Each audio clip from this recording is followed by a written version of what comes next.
Well, we are analyzing this masterpiece of modern architecture, but we're analyzing the thermal performance of using Revit. Before starting, we have to check what we did last week. Remember that all the spaces should be there. If we click on that space, make sure that you have changed the name, lobby. Make sure that this is an occupied space, make sure that it's heated and cooled.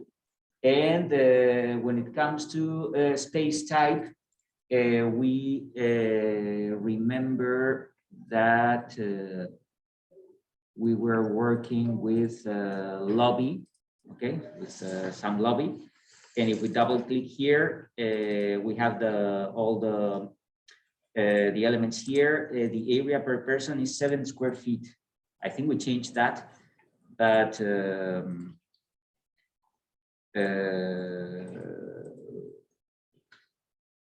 okay. I'm working with a different file because I didn't save what we did on Monday. But remember that the outdoor air per person is 20 CFM. This 20 is, if we don't know anything, just type 20 and we are not making a huge mistake. The outdoor air method, we have to change this to maximum by ACH, area, and people. Okay, so sometimes we have data about the air changes per hour. Sometimes we have data about the outdoor air per hour or per person. I always remember this 20 CFM per person, so I always use that. Okay. Then the heating set point 75, 70, 70 and 75, humidization, okay. And this is the area per person. This is something we can change. It was a lobby, 7 square feet per person. I think it's, that means, does it mean that there are a lot of people or there are no people there? If we have 7 square feet per person, it's a lot of people, I think so. Okay, so what did we say last week? 100. Okay, 100. It's like yeah, in the lobby, 100. Yeah. Okay. But this is up to us. We just have to look at it, and 7 square feet per people. 7 square feet per people means that it's crowded. Okay, maybe it happens once a year, but it's not usual. So let's type here 100.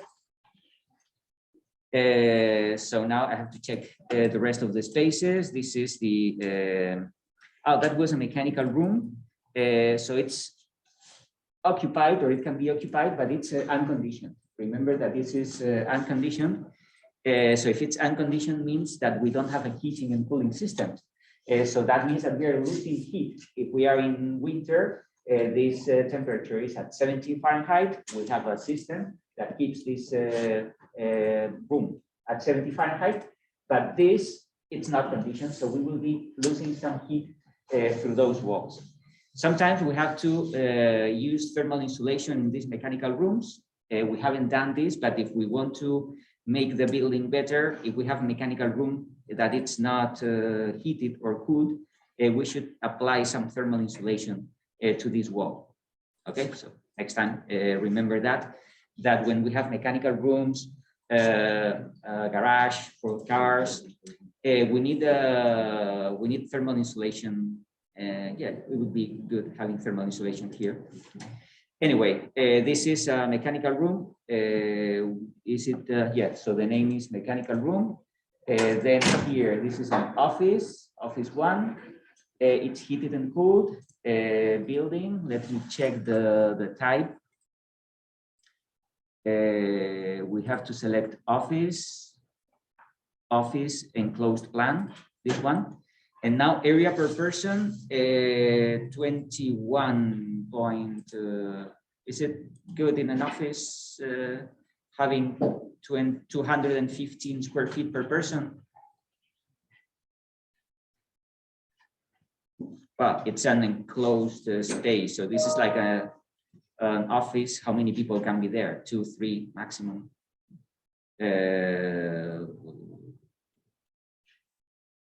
What's the area, by the way, of this? Let's click OK.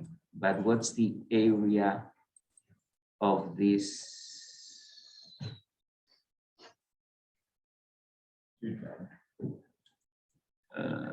Is it? It's underneath dimensions. Okay, dimensions area to 210. Okay, if we go here to building, if the area per person is 215, that means that there's only one person here. In office, one person.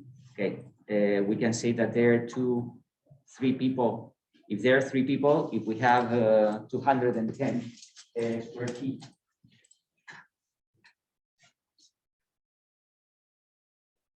And there are 3 people here, so 70 square feet per person. Makes sense. Okay. So let's type here 70, but again, I don't have, this is up to you. Okay, so you just have to check this, and then we have to change this. It's always 20 CFM per person. Okay, but it's up to us. It's not something that, okay, 200, I don't mind. Just check what we're doing and make sure that it makes sense. So once we have this, now the second office, it's office 2, building. I have to select office and close the space. And then I have selected this and it changes. Okay, so once I have changed that, I don't have to change it again. Here we have 70 and 20 per person. Okay. And this one, it's office 3, it's building, it's office and close the space. And again, 70 and 20 CFM per person.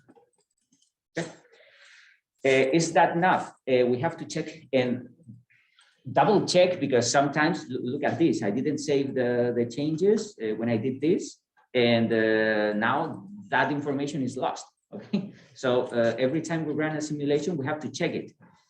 Is it enough? We have to check the sections. Okay, so make sure that here, if we click this, we have the same space. This is off a mechanical room. Okay, this is a mechanical room. It's unconditioned. That's fine. This should be the lobby. This is the lobby, and it's the space type is a lobby, so it has changed. And this one has to be a plenum.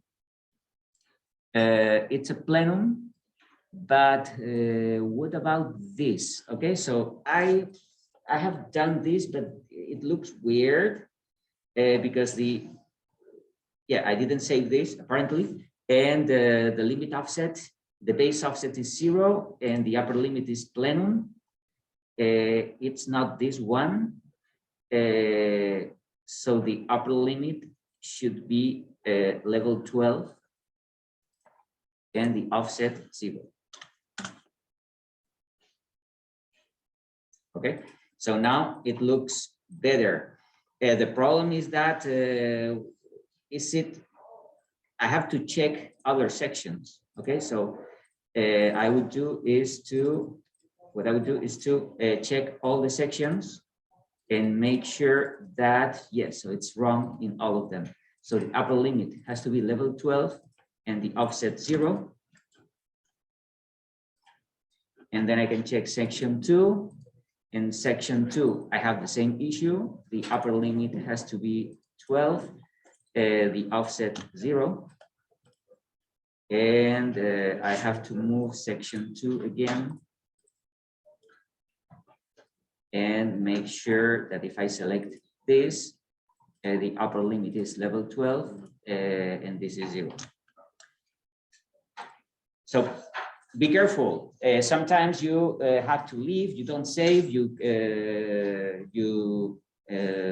finish what you're doing in Revit without saving. And some features that you have been working with are not ready. Okay, so every time you run the simulation, it takes a few minutes. So let's check in plan and section that especially the space types and all that stuff, it's correct. If the space type is correct, we can assume that the number of people and the CFM per person, it's correct too. And then check the section and make sure that you have this plenum, and make sure that when we click on this, it's a plenum. So plenum means that this is an air chamber that doesn't have a heating or cooled system, but at the same, and there will be a lot of stuff there. We will have all the ducts and all the wires and all that stuff there. And if we check here, make sure that we have the office. So double check and triple check because it's important. Okay, so now we have all the levels and we can start with this tab. Click Analyze, and there's something we can do. We can create zones. We are not going to do that because this is a small building. We have only 4 rooms, but when we have a lot of buildings, and you remember in systems that there was an area of a building that was connected to the same air handling unit. So this is what a zone is. Okay, so when we have different rooms and that room is connected to an air handling unit, and then we have different rooms and those rooms are connected to a different air handling unit, then that's why we are working with different zones, because this air handling unit is controlling the temperature and the relative humidity of all those spaces. If we have a big building like this one, we will have different air handling units, and we can do that. In a small building like this with 4 spaces, it doesn't make any sense because we are not creating different zones. Okay, but if the building gets bigger, we will use this zone. Well, this we have to be in a plan to have this available. Okay. So we're not doing that. You can use space tag. If you use space tag, you just have here the name of the space. Maybe it's useful. Again, I think if the project gets bigger, we should have the name of the space and the area or whatever. Oh, there's something that I didn't, I take for granted, but I should. Okay, when we are here in architecture, make sure that in room and area, click here. You select this area and volume computations. And here we have areas and volumes. Okay, and the room area computation is at wall finish, not at wall center or wall core. It's at wall finish. Okay, because that means that we take into account what happens up to this point. And if we don't select volumes, probably the thing that we have done with the plenum doesn't make sense. So it takes into account areas only. It's faster, but it's less accurate. Okay, so make sure that we select that wall finish, and we select areas and volumes. Usually by default, it's always like that. I didn't explain that, but check it. Okay, so and this is not in analyze. It's in architecture, room and area. So let's go to analyze, and now we can use all these. We're going to use this energy optimization. Okay, so this is what we're going to use now. So let's go over, and it's very clear because we have to go 1, 2, 3, 4, 5, 6. Okay, so we have to start doing this with this order: first, second, third, fourth, 5, 5th, and 6th. So let's start the location. We know that by default it's in Boston. If we want to change this to Keene, New Hampshire, it's there, and we click OK. And now next time it's in Keene, New Hampshire. Perfect. Okay, so we know how to do that. Second, system and zone. If we're not working with zones, we're not doing this. Okay, so now we're not clicking this, but the first thing we have to do is to create the energy model. So we create the energy model. We click here and create the energy. Okay, and we have this. So here, if we check this, you see that the space of the lobby, it gets up to the roof, the space of the office, you see that something weird here because we have a plane. Okay, so that's why when we select this, the limit is the roof itself, but that space here is a plane. So when it's computing the volume of that space, the plane is not taken into account. Okay, and with this one, here we don't have a plenum because this is an unconditioned space. Okay, so this is the mechanical room, and well, it's different. Okay, so when we are doing this is an occupied space, an office, and with a plenum, and this is an unconditioned space. We have a plenum, but the results or the computation is different. Okay, so this is the energy model. The analytical energy model, and we have to, when we change something, if we change the size of the windows, or we change the spaces, or we change whatever, we have to create we have first to delete. Yep. So my mechanical room is showing up exactly the same as the offices. It's not showing that wall going all the way. Did you? Is the section of your mechanical room like this? So do you have the mechanical room and then the plenum? Yep. Let's see what happens. Okay, so continue with the analysis, and then we will see if we have the same results, or but I'll check that later. Okay. Anyway, we have analytical spaces, and we need this model to run an analysis. If we don't like this, or if we have changed the model, then we have to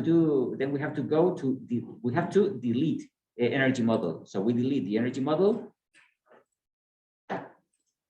Are you sure you want? Okay, and we have deleted the energy model.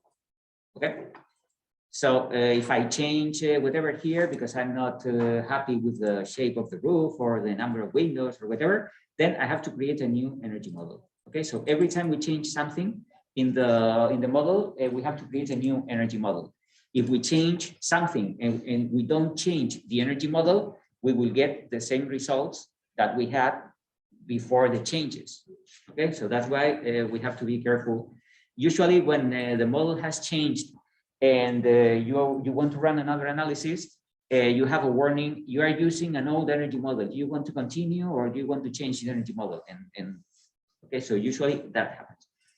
Okay, first make sure that we create energy model. Now we can go to the system analysis.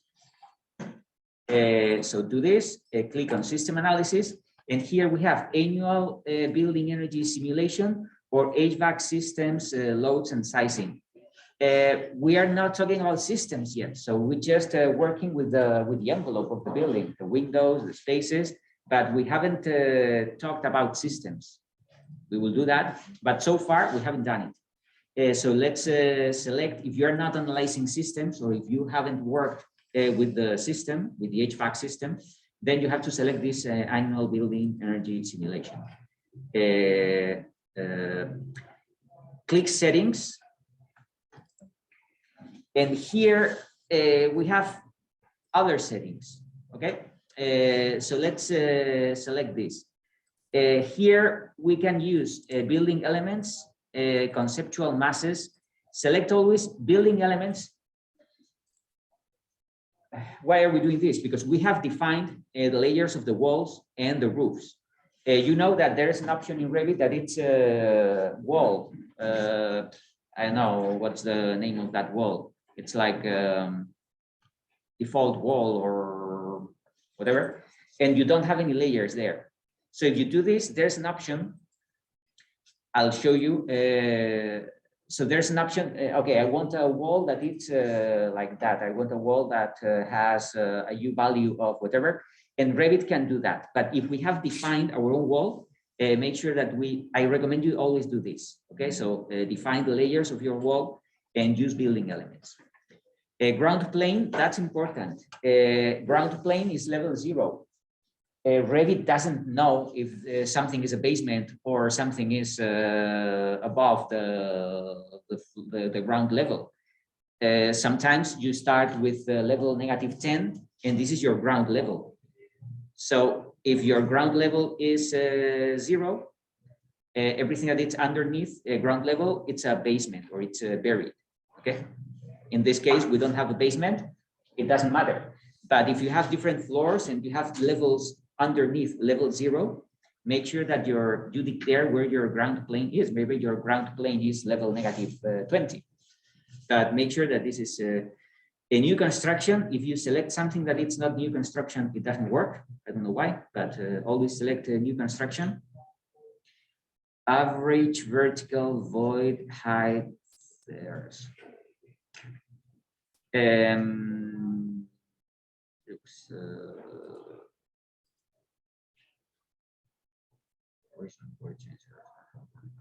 okay, leave this. And now let's click advanced options. So this is it. Export complexity. By default, do you have simple or what do you have by default? Simple. Select complex with shading surfaces. Okay. Silver space tolerance, one, I don't know, a building envelope. Identify exterior elements. Yeah, identify exterior elements.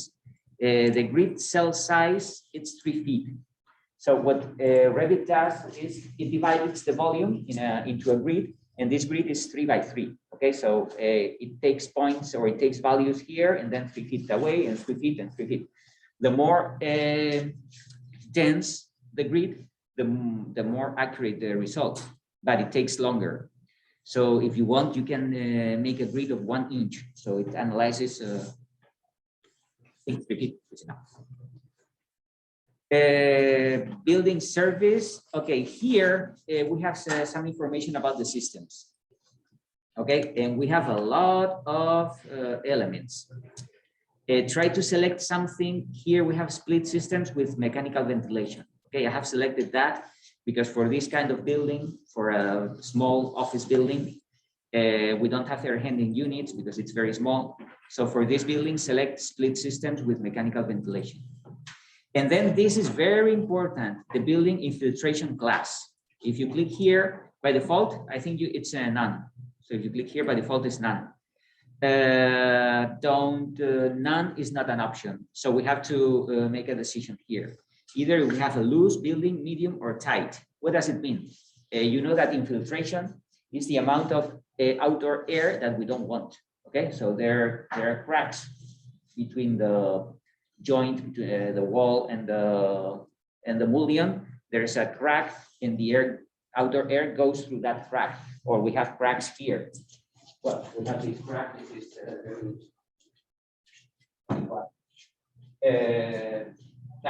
this crack doesn't matter because this door is separating 2 spaces that are heated and cooled.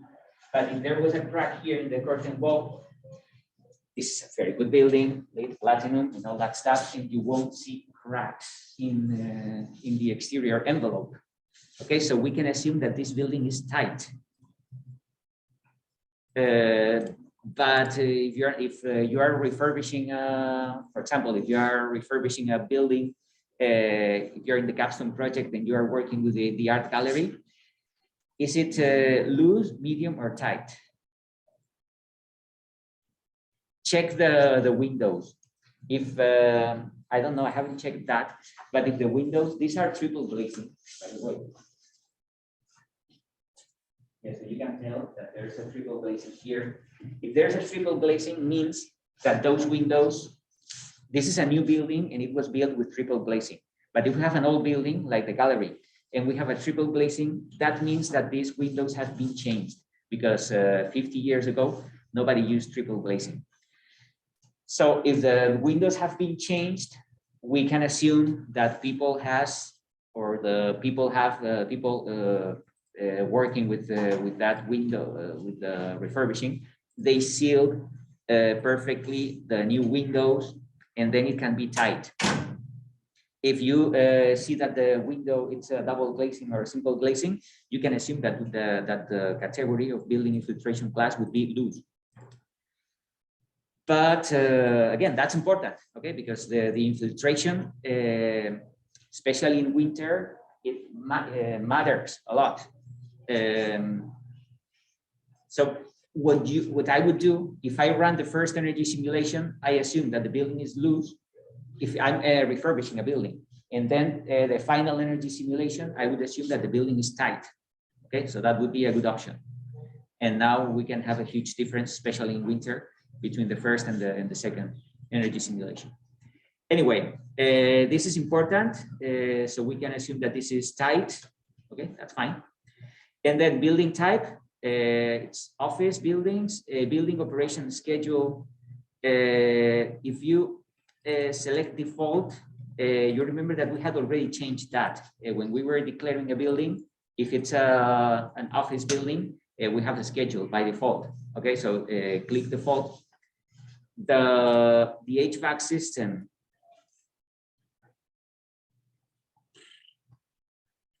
I tried to select here something that is consistent with my first selection. So this is a split and heat pump. So I'm using this too. But there are a lot of options, as you can see.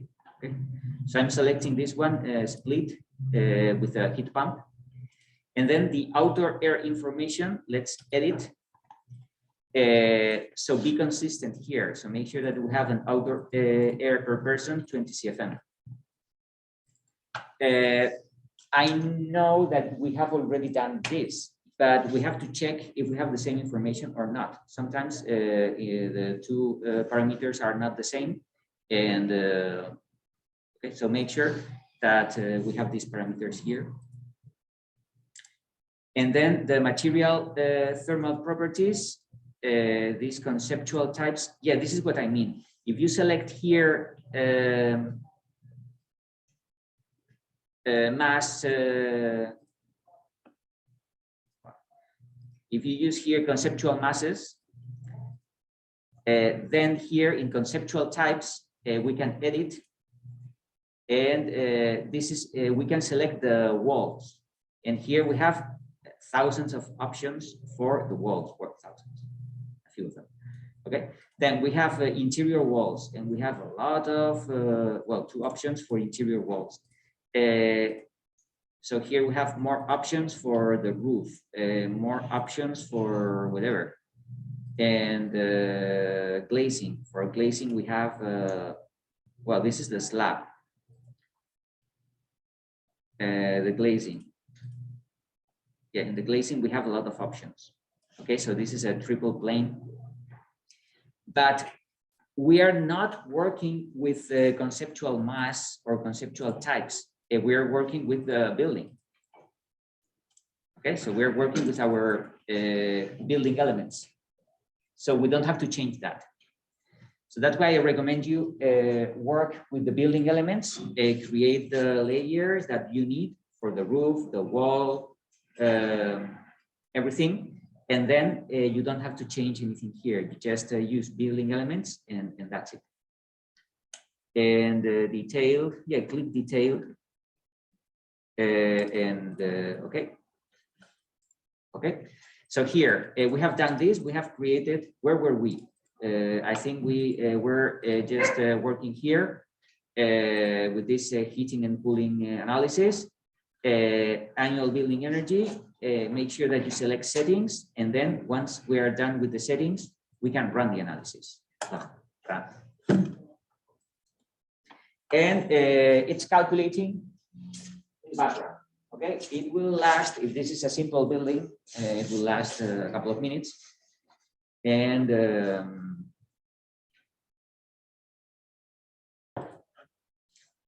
okay, remember, we have the analysis report. You have to go to reports, analysis report, and name this with something that you can remember. Click on the analysis report. By default, we always have this detailed one. And this detailed one, we're not going to use it because it's too much information. We're going to use only the loads report. And here we have the cooling and heating. We have the space, we are selecting the lobby. And here we have the cooling information and the heating information. And we have a lot of, let's select heating. And here we have information about the envelope. We have the roof, the glass, conduction in solar, we will see what it means. And then we have doors, walls, below grade wall. We don't have, you see that we have declared that level 0 was the ground level. So we don't have any below grade wall. So that's why this is 0. Okay, so make sure that the results are consistent, because if below grade, you have a lot of, you have information, you have numbers here, maybe the energy analysis or the energy model is not the updated energy model. Okay, so just check and let's try to find out if there's a mistake here. We have exterior floor, interior floor. What is an exterior floor? That's interesting. In that space, the free space, we have a cantilever. This is the section of the TDS building. We have the curtain wall here, and there's a floor. And if you see the building from outside, you see that we have a cantilever here. So this is an exterior floor, because it's a floor, but it's in contact with outdoor air. Okay, so this is an exterior floor. An interior floor can be if there is a mechanical room here. And this is not a heated space. This can be an interior floor. Okay, this is a mechanical room, and this is an office. Office. And this is another office or classroom or whatever. Okay. The envelope, the thermal envelope of this building is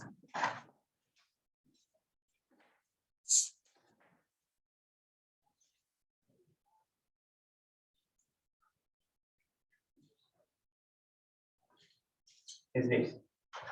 Okay, here we have the outdoors, outside, because it's a overhang or a cantilever or whatever.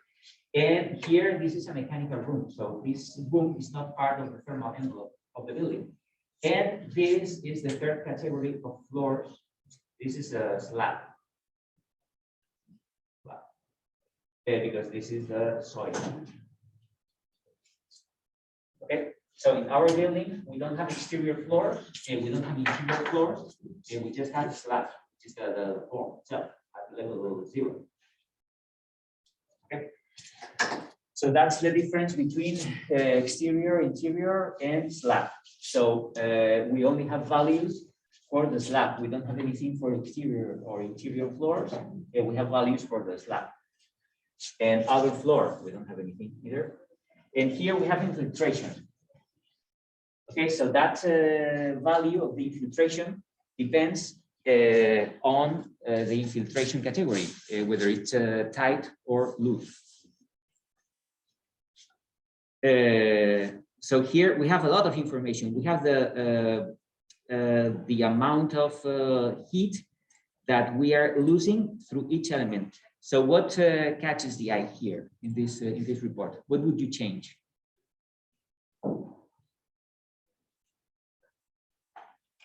I'm your client. Okay, I have this report, and my total is 19,000 BTU hour. What shall I do to reduce it?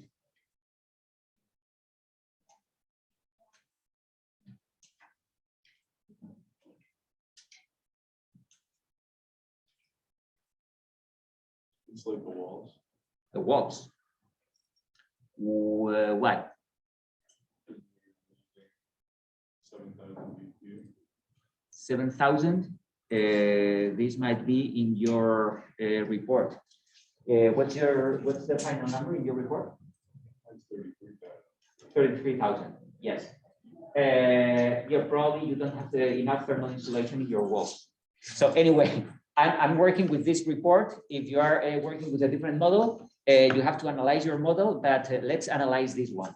Okay, so we are losing 19,000. And I think we have to look at this column. This is the total column. So we are losing 5,000, due to the infiltration. We have selected a tight building. So if this is a tight building, we can make it even tighter, but this is a lot. Then we are losing 700 for the slab. It's not relevant. 600 through the partitions. What is this? The partition. The partition is the partition between the heated space and the mechanical room. So this is probably this is the partition. I told you that it would be good having thermal insulation here. So this is something we can do. But it's just 600, so it's not a big deal. We are losing 3,500 through the wall. Oh, that's it. But we are losing almost 9,000 through the glass. Okay, so this is what we have to analyze. If because everything I do, it costs money. Okay, so I am your client. So whatever you tell me to do, I'm going to spend money on that. But what would I do? If I have to spend the same money on placing more insulation on the slab or changing the windows, what would you do?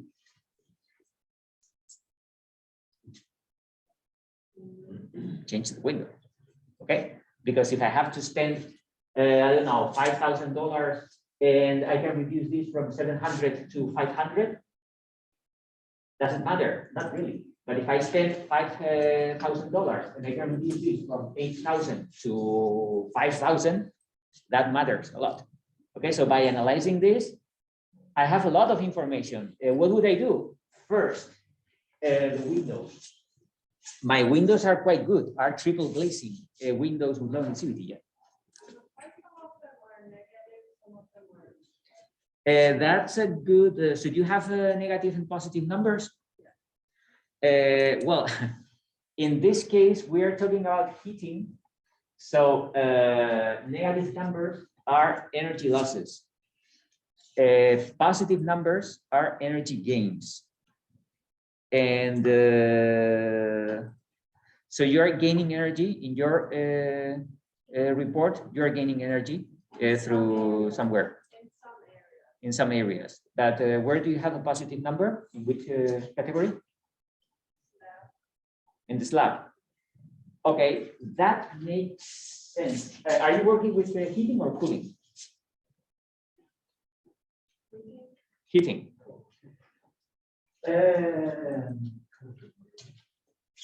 If you are gaining heat through the slab, that means that at some point in the analysis, the soil temperature is above the temperature here. So that means that you are gaining heat. It can happen because this analysis is throughout the year. So at some point, you will be gaining heat through the soil instead of losing it. Okay. Yeah, but it's weird. Anyway, it's not throughout the year because here we have BTU hours. This day is the worst day throughout the year, but it's not even a day, it's just a moment. Okay, so when we're talking about BTU hours, we are talking about power. So that means that at that specific moment, now we have this, and this is the worst case scenario. In other days, probably we are losing more heat through the floor or through the roof, and we're not gaining heat through the floor. But this is the worst. So combining all the possibilities, this is the worst moment of the year. So at that moment, you happen to be gaining heat from the slab, but you are losing a lot of heat from other places. Maybe in other moments in the year, you are losing heat through the slab, but you are gaining heat from the sun or whatever. Okay. So here, the glass solar is 0 because in my report is something different in your report. Do you have any values here, glass solar? You don't? Okay, there might be a moment in which maybe the outdoor temperature is colder and we are losing more heat through the roof or through the walls, but we're gaining heat through the glass. That can happen. And the worst, if we have sun, imagine that we have sun and the temperature outside is 0 Fahrenheit. In these buildings, we are gaining heat through the sun because we have a lot of windows on the south elevation. So is this better than another day that we have clouds? It's a cloudy day, so we don't have any sun, but the temperature is 20 Fahrenheit. Okay, so evaluate these two scenarios. So we have a cloudy day, not that cold, or we have a sunny day, but it's extremely cold. So analyzing all the years, apparently a cloudy day without solar gains for that space is worse than a sunny day, but colder. Okay, so that's good because this software, Revit, is evaluating every single year, every single day throughout the year, and every single moment, every single second. Okay, so we have a result every single second. And this is the worst. We don't have any solar. If we had any solar gains, this number would be positive. It's 0 because it's cloudy, so we don't have any solar gains. Okay, so look at this. The best thing I can do, work with the glass. If I can't change the glass because it's a triple glazing and I can't get a better glass in the market, I would have to reduce the amount of glass that we have in our project. There's a lot of glass. Okay, so this is what Peter Temple, I don't know if you know him. He was here before, well, he was a teacher, he founded the program. He was involved in this building. He's an engineer, and he didn't like the amount of glass that we have in this building because, well, we are losing a lot of heat for glass. Yeah, it's triple glazing, but we should. Yeah, but we like this building because we have a lot of glass. We have transparency. We have, okay. So sometimes we need to make decisions, and probably the decision that we want to make is not the best in terms of the energy efficiency of the building. But anyway, now we have a tool to make a decision, and yes, we know that having that glass have the heating loads that we need is because of the glass. Okay, let's analyze the cooling in the lobby. So in the cooling, we do have different numbers, and look at this glass solar for cooling. Well, first, we have in heating, the number is 19,000, and in cooling, it's 50,000. Does it happen in your report? Is it higher the cooling total than the heating total? We are in Keene, New Hampshire. You remember that the location is Keene, New Hampshire. My heating is actually negative, but my cooling is positive. Yeah, but because the heating is negative, is -19, and the cooling is positive. Okay, so positive means that you are receiving heat, negative means that you are losing heat. Okay, so heating is negative because it's the energy that you are losing, and cooling is positive because it's the energy that we are receiving. Okay. Anyway, the optimum thing is 0. If you have a negative number, you need to supply energy. If you have a positive number, you have to get rid of the energy. Okay. But we are in Keene, New Hampshire, and the cooling load is much higher than the heating load. It's not obvious. We tend to think we're in New Hampshire.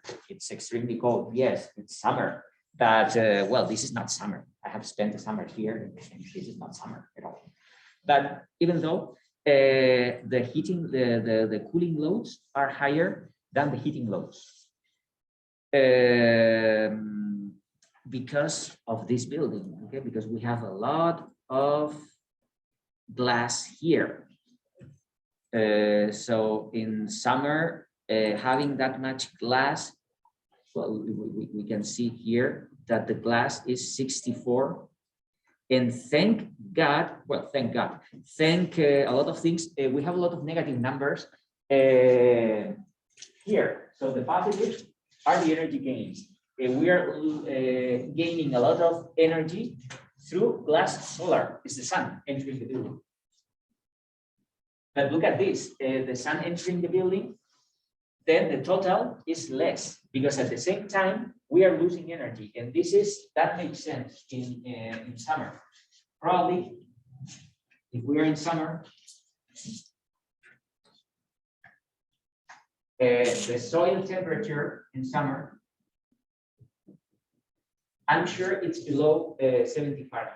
If well, 70, let's say that in summer it could be 74, because the comfort temperature in summer is always slightly higher than in winter. So in winter is 70 to 72, in summer should be close to 74.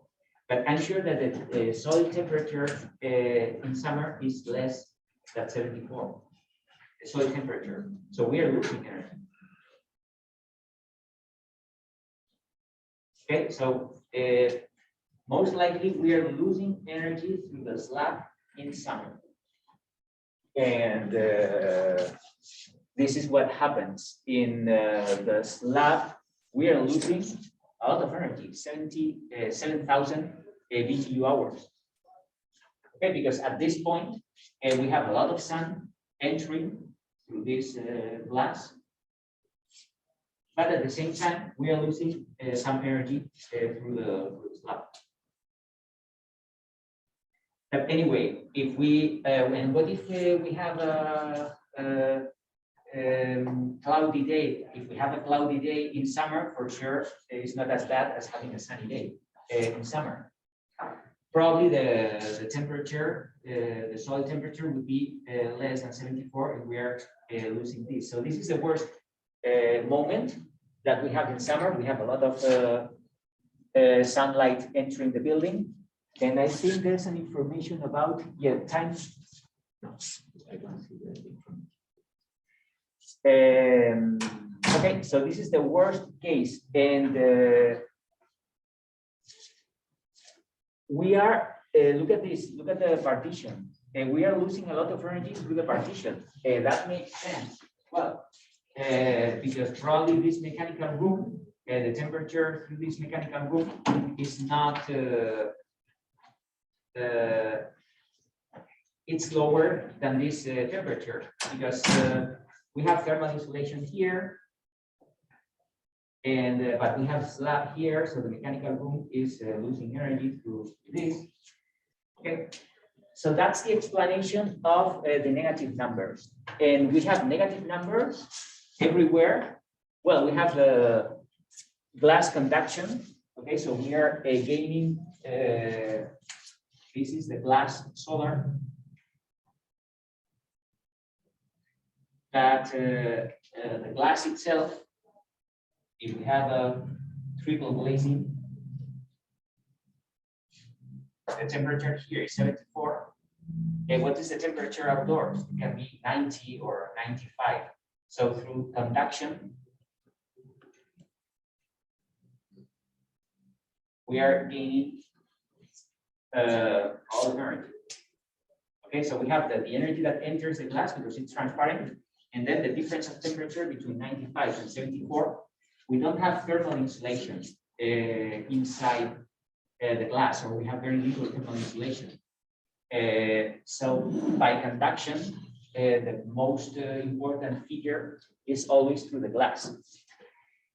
And we have in the wall. So the rest of numbers are negative. So that makes sense because conduction, it's not something that it takes time. Okay.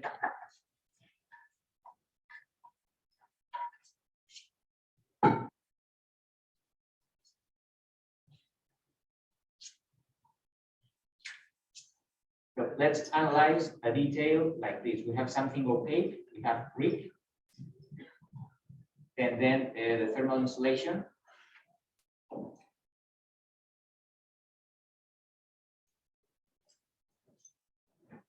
and then interior finish. The temperature outside, what's the range of temperature outside? Maybe in a summer day, we can have 95 Fahrenheit, the maximum temperature. And at midnight, we can have 60 Fahrenheit. Can happen. But the temperature here should be always 74. So here we need another parameter, which is time. We haven't explained how time affects the thermal performance of this, but Revit keeps that in mind. And here we have instant and we have delay. Instant means, for example, the sun entering through the glass, it's an instant thermal load. Okay, so the glass solar is this one.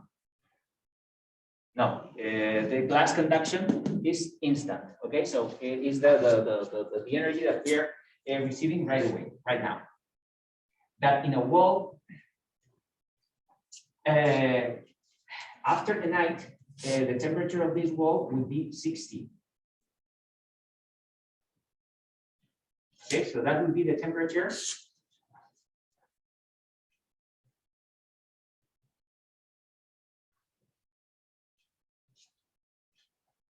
at 7 a.m. Because over the night we have had 60. So the temperature of the wall is colder than the temperature of inside. So during the night, we are losing heat.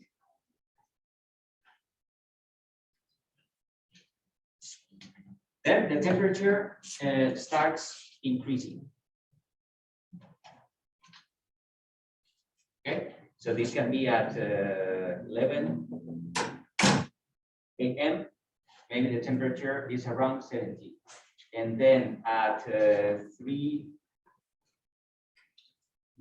p.m., the temperature is 80. And then at 5 p.m., the temperature is 95, something like that. And the indoor temperature is always 74 because we have a system here and the temperature is always 74. Okay, it takes time. It doesn't mean that if the air temperature is 95, the temperature that we have in the wall is 95. And so the temperature here is this. The wall temperature probably is something like that. Okay, so all this brick is not at the same temperature. It's not at that temperature of 95. So probably at 11 a.m., if the temperature of the wall is still lower than the temperature inside, we're still losing heat.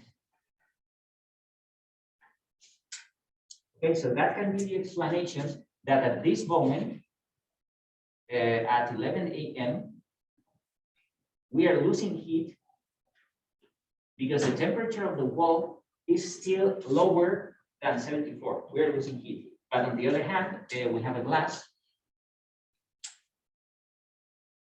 And if the sun is here, a lot of sunlight is entering the building.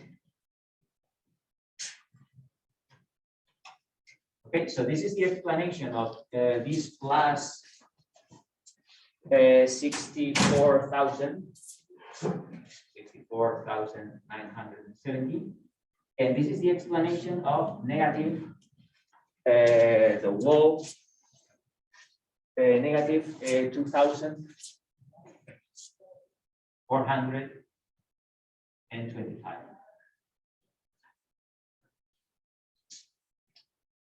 Okay, maybe at a different point of the day, the temperature of the wall is higher and we are gaining heat here.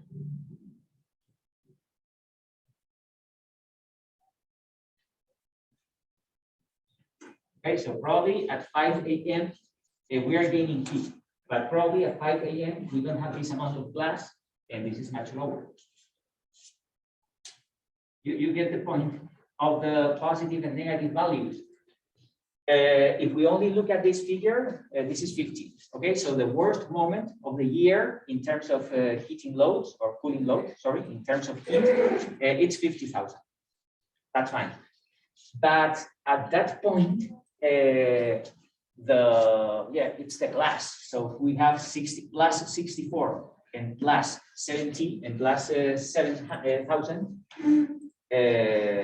At that moment, that we are losing energy through the wall, we are losing energy from the slab at that moment. But in other moments, maybe we are gaining energy through the wall, maybe we are gaining energy through the slab, but we don't have enough sun, and that moment is not as bad as that one. Okay, so we can't do this with our hands. We can't do this with simple calculations. We need a yearly simulation. So that's why we need these tools, because it's impossible keeping in mind that, okay, at this point, we are gaining this sun through the glass, but we are losing this through the slab, and the temperature of the wall is this. So it's impossible to keep that in mind or solve this with formulas. So that's why we need this software. And sometimes looks weird. Okay, what? I am losing energy through the wall, or I'm losing energy through. Yeah, it might happen because at that moment, probably the wall temperature is lower than the indoor temperature. I'm losing energy, but we have a lot of sun entering the building. So that's the explanation. Okay, so depending on the walls, depending on where you are, you will have positive and negative numbers. Usually we look at this. But if we want to solve this in summer for the cooling loads,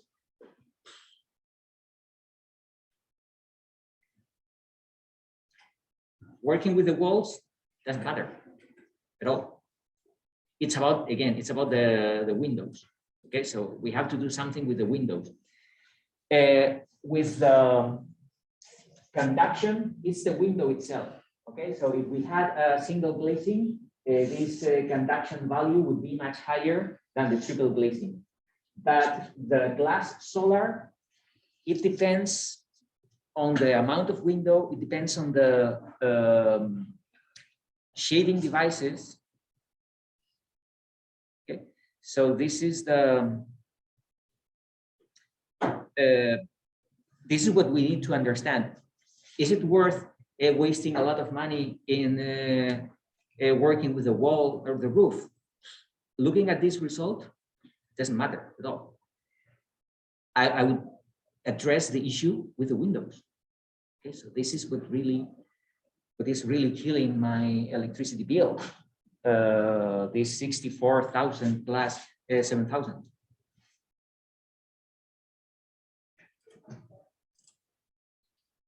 Now we have to run another simulation. I have deleted 2 windows, so I have half the area of the window area that I had in my first analysis. Let's see what happens now. First, remember that we have to delete the energy model, the existing energy model.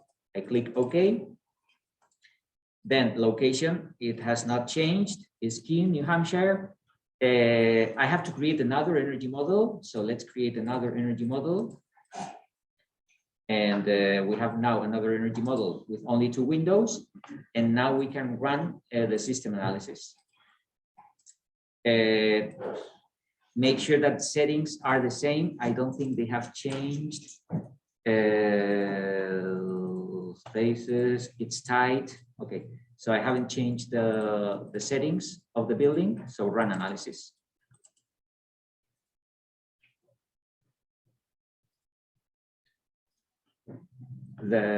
I'm selecting the second analysis report, loads, and let's select the lobby because this is what we are comparing, the lobby. We have cooling. Now this figure is 19, and for the first analysis report, it was 50. 20,000.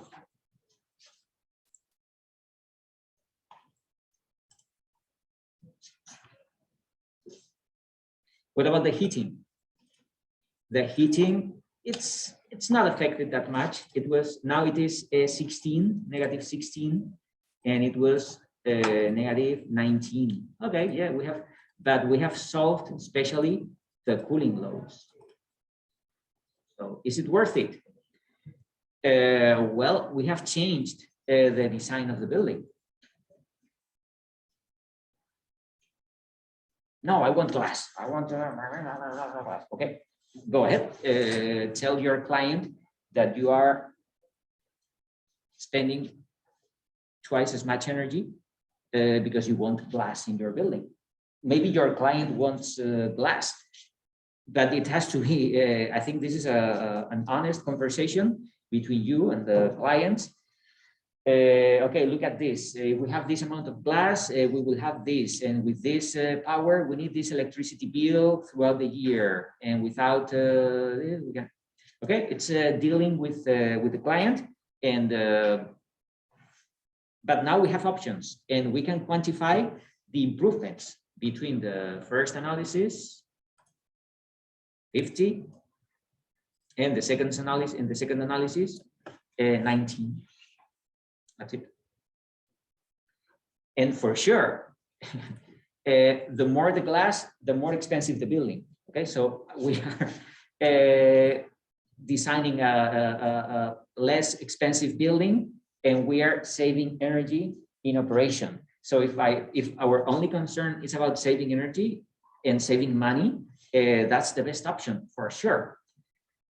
But sometimes architects, we don't have this in mind about saving energy, saving money, making the best for my client.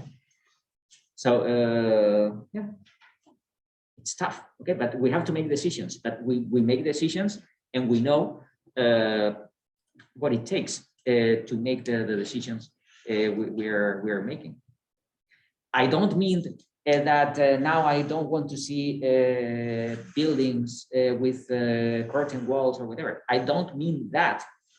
Even if you're working with your capstone, I don't know. I will remove all the windows of the building. You know, no, I don't mean that because it has to be beautiful. And natural light is not just a question of energy. It's not just a question of money. It's about happiness. If you are in contact with natural light, believe me, your life improves. Okay, so there are things that there are more things to life than money or saving energy or whatever. There are other things that you have to keep in mind. But okay, keep that in mind. Do you want to be happy? Okay, a nice curtain wall with nice views. Do you want to save money? Blind wall, no views. But will you be happy? Well, maybe. I don't know.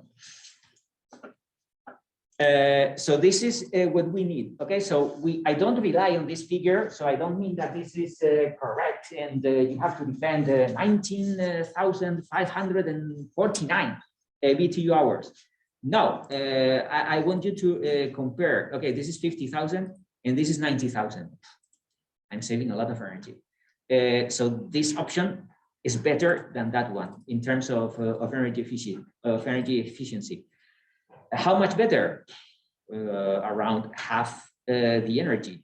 So if this is 50 and this is 20, well, more than half. Okay, so I'm saving more than half, but that's enough. Don't fight for this figure. And if you find another professional, no, it's not 19,549. It's 20,272. Okay, that's fine. But the first one was around 50. The second one is around 20. Yeah, so this is what I need. We can explore other possibilities here, and we can do that with we have used this one: location, energy model, system analysis, and here we have this one: generate and optimize.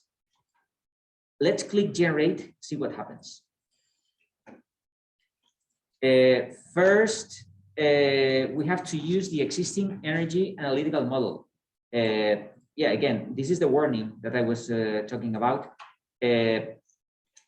We are sure that because we have just done it, but sometimes we don't remember if we have adapted or we have used or we have updated the energy model. If you want to update it, do it. But now I'm sure that because I did it a few minutes ago. Okay. Process complete. Yeah, has been click OK. And now, do you have this here? Do you have this sign in? Okay. We have to sign in Autodesk. So we have to type your Kent State College email, remember?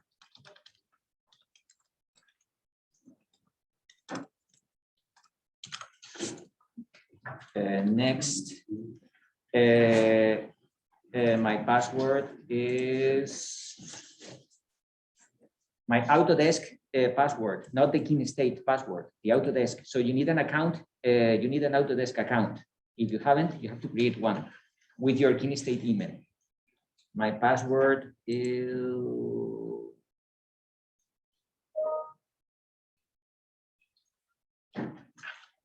this one.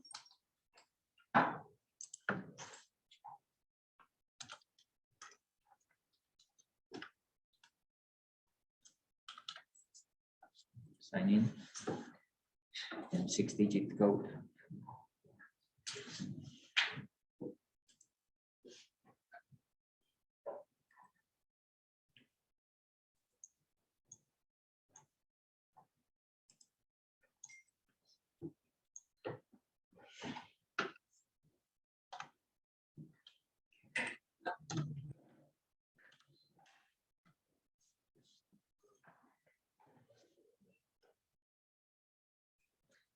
Okay, am I ready? Whatever. Okay, you have to accept. And now probably you will receive an email that there's another analysis in progress. So what are we doing? We are sending this to the cloud. Okay, so we are sending all this data from our building to the cloud. And in the cloud, we have two tools. The first one is Insight, Revit, Building Performance Analysis, this one. Okay. And the second one is the Green Building Studio. Okay, if you have an Autodesk account, you are sending your project to these two clouds. And then you will get results from these two softwares, but you can't install this software in your computer. So those the software is in the cloud, and then you have to send your model there. It takes, well, this is a very simple building, so I assume it will take only a few minutes. If it gets complicated, it takes hours. And then, but I think you receive an email. See if I have received it. Well, I have received one that the analysis is received and they are processing the analysis. When it's done, I will receive another one that the model has been processed, and then we can access the results.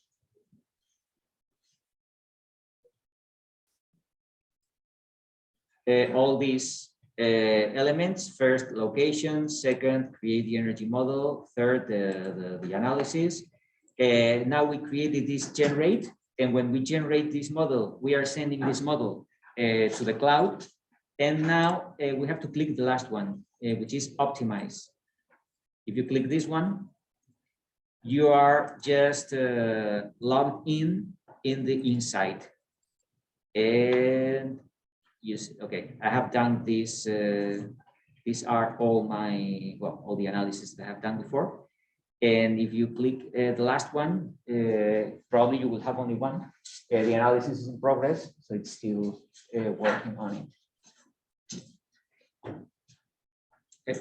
But imagine that we have just received the analysis, and then I click here, and I see my model. It's not this one, so it's slightly different. This is what we did last year, or I don't know, I did this. But this is good because here we have everything we can do. I would recommend you go back to Insight. You don't have this yet, but here in settings, well, we can select the units. We have either imperial or metric. Select imperial. Here we have the annual cost in dollars or the energy use intensity. I always select the energy because the cost, it's not reliable because the prices of the energy are completely different now than a year ago. Okay, so run the energy because the energy doesn't change. It's energy. It doesn't have to do with the human beings. Okay. And then do you want model widgets to sort by importance? This is important. Click yes, because when we do this and we go back to the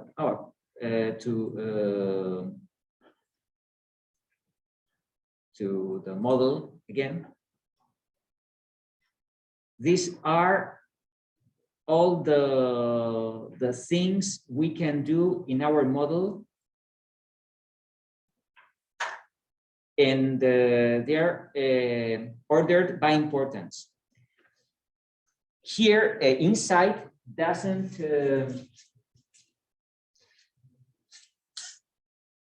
so it assumes that the design is not changing. Okay, so the first thing we have done is to change the design. Remember, so Insight is not that clever. It doesn't tell you, okay, reduce the amount of windows, or change the orientation of the building, or change the slope of the roof. It's not for that. So Insight assumes that the design is fixed, it's not going to change, and now it's telling you what to do. So with your design, what you should do first is to change the roof. Second, operating schedule. Well, yes, can we change the operating schedule? We can't, but if we had another schedule, we could optimize the energy performance of the building. What's the operating schedule? Very easy. And imagine that the problem is cooling. Okay, let's close the building in June, July, and August, and we don't have cooling. This is changing the operating schedule. Can we do that? Well, probably in this building, we can do that. Imagine that, well, the building, we have summer courses and that there, it's an option. Okay, so we could change the operating schedule. Okay, or work at night. That would be a good option for this building in summer, for example. But well, changing the operating schedule is like changing the design. It's something that it's not up to us. It's up to the client or whatever. So in terms of Insight, the best thing we can do is to change the roof, probably add more thermal insulation. Second, change the HVAC systems. You remember that we have selected an HVAC system. Well, probably it's not the most efficient one, and there are other options that will make the building more efficient. Then we can change the wall construction.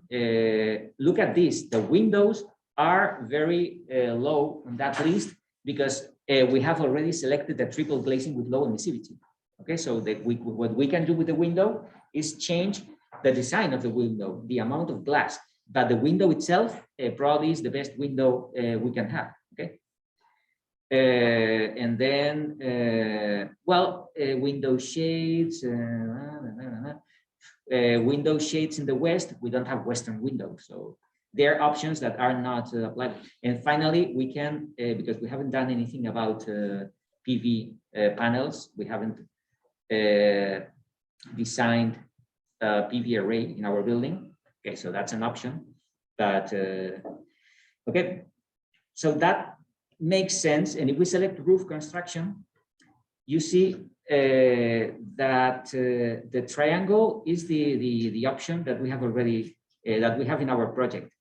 So apparently this one is, you see that this one is slightly better than that one. Very few, but well, that would be the worst. Okay, so here we have different, if we select this one, this is the worst. We have the triangle. Okay, there would be something even better, but not that much. Then the operating schedule, let's see. okay, because this operating schedule, probably it's, this is 12/5. What does it mean? That means that we have a building working for 12 months, only 5 days a week. This is what I think. What was my option? Probably it was 12/7. This is 12/6. This is 12/7, and this is 24/7. Oh, so it's 24 hours, 7 days per week. So here the building is working 12 hours, 5 days per week. And this one, I don't know. I should have probably when I selected the schedule. This is how many hours, how many days a week. I don't know. But this is something that I wouldn't use this operating schedule because it's not up to us. It's what the building is about. Okay. Then the HVAC. For the HVAC, they are different. Yeah. So look at this. So we have selected this, and if we select this, we have the terminal heat pump. We need to find out what that means. Okay. But among all the options that we had, this is not the best one. This is one of the, well, it's not the worst, but it can be much better.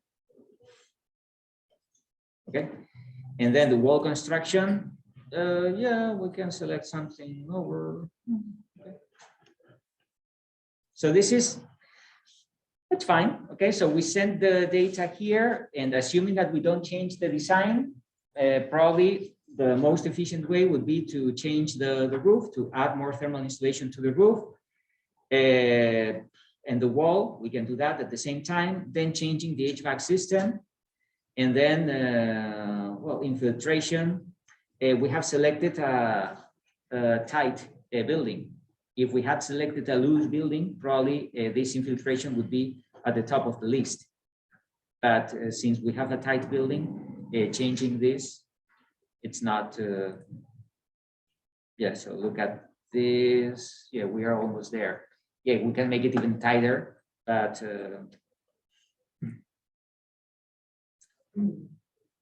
okay.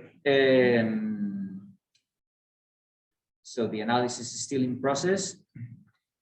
So this is what we can get with Insight. It's not bad, but well, let's see what we can do with the Green Building Studio. If we are with the Green Building Studio, let's sign in. And I have to sign in with the same account and the same password. And this is it. So in Green Building Studio, I have the 220 Revit file. This is what I have done today, and it's in North Swansea, in New Hampshire. Okay, so it's in team. So it has been changed, and this is 221. Okay, so I have this information here. So if I select this project, here we have all the options, all the combinations that we can have with this project. I told you that this can be overwhelming. Okay, this is what I have done. The first one is the option that I have selected from my BIM file, and these are all the combinations. So if I change the northern walls, whatever, if I change the HVAC systems, so this is overwhelming. Don't look at that because you get lost. So just select this Revit file, and here we have energy and use charts. Well, we have information here. We have building details and assumptions. We have a lot of information. We will go over this later, but here we have good information because we have the roof area, we have the north windows area, the doors, the U value of the doors. Okay, so we have different information here. I would use the weather station. This is very useful if you click here, weather station, because here we have the wind rows, and if you click wind roses, here you can find this is a yearly windrows, but we can have the windrows in winter. Get data. Okay, so in winter, that means that the wind comes from the northwest, from Canada. Okay, so that's why it's that cold. If it came from the Gulf of Mexico, it would be different. But the wind mainly comes from the northwest. But what about in summer? In summer is different. The wind comes from the south. We don't have a northern wind. Okay, so that's why the yearly wind grows is not that relevant. It's better understanding what happens in summer or in winter. And here we have two information: the amount of or the length of this triangle is the frequency. Okay, so that means that most of the days the wind is coming from here. And then the colors is the velocity of the wind. Okay, so the red color means that velocity. 9.5 to 9.9 to 16.5 knots. I don't have the slightest idea about what a knot is, but I think it's very fast. Okay. So with the windrows, we have this. If we want to protect the building against the winter wind, okay, so if we have a lot of area, especially we have a lot of windows exposed to this northwest orientation, there will be a lot of wind coming out, and probably the window is the weakest part of the wall, so there will be a lot of infiltration. Okay, so I would place the windows facing south, because in the northwest orientation, I would do like a wall, like a fortress, to prevent this window from coming, this wind from entering the building. But again, if our best views are towards the northwest, what shall I do? Again, let's think about it. Okay, and there's something else. Can you click this one, Project Solon? This is not done yet, but I think it's the best option we can have here, because with this Project Solon,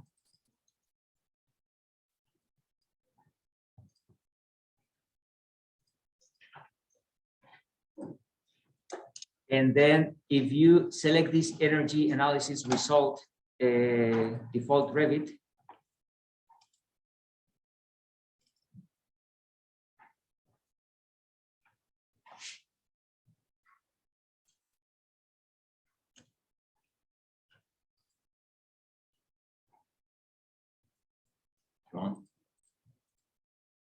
this is what I want, because here we have monthly information about the heating and cooling loads. Okay, so this is what we had in Revit when we just analyzed the first report in Revit. We had this information. Now you have to find this information going through different tools, and but this is very useful because here we have heating and here we have cooling. We need heating only in well, in January, February, November, December, but we might need cooling even in January. Why? Because in an office building, we have equipment, we have lights, we have people working on it, and if we have a sunny winter day, probably we would need the cooling system even in January. Okay, so that's interesting because it's not. The problem is that the units are joules. Joules. Nobody uses joules because a joule. Look at this. We have 99,954 millions. So who's using joules? Nobody. So, but I haven't found the way to change these units to BTUs or kilowatt hours. In electricity. We have kilowatt hours, but these joules are units that are not acceptable. Okay, so once we have the model and once we have the energy model, there are a lot of things we can do. We can analyze the windrows, we can analyze, this is interesting, this is the monthly temperature, the maximum, the average, and the minimum temperature, monthly temperature. So the minimum temperature would be negative 15 Fahrenheit in January, and the maximum 20, I don't know, this is Celsius. Yes, so I don't know, we have international units. There should be a way to change this to imperial units or something like that. But anyway, there is a lot of information here, especially this. This is something very valuable. The breaking down the heating loads and the cooling loads on a monthly basis. This is something very useful. And this is the kind of information that then we have to use to prepare the energy report of the building.